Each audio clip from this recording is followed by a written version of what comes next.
Colón met some indigenous people, he noted immediately that they had gold pieces because that's what he was after. It was just gold.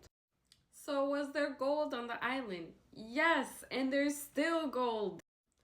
Caona, which means gold in Taino, was simply found in the rivers. They would go and take it out of the rivers. They did not mine the gold, and this was a problem later on that I'll get into when we get there.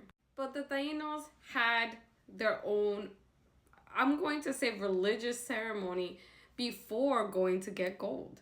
Here for the Taínos, Caona, or gold, was very important, and it seemed to be sacred because they would actually diet or ayunaban. They wouldn't eat for a certain amount of time before going to get the gold.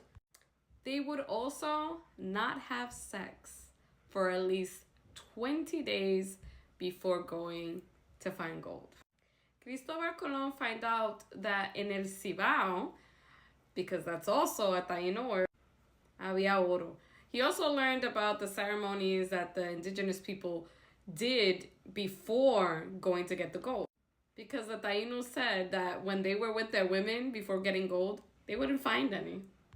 So Columbus followed suit and made all the men do a small religious ceremony. And it consisted of going to the church and confessing their sins. He also wanted them to abstain from food. And you know what these dudes said? They said in terms of women, we're already thousands of miles away from our European women. Y dice Oviedo about the following, that supposedly these men said, en cuanto al ayunar, que muchos de los cristianos se morían de hambre y comían raíces y otros malos manjares y bebían agua y se morían. However, Colón said it wasn't optional. They couldn't get around this. So they had to go to the church, confess themselves, diet, hacer ayuna, and then after that, with the word of the father of the church, go to Columbus, get a license, and after they had the license, they could go find some gold.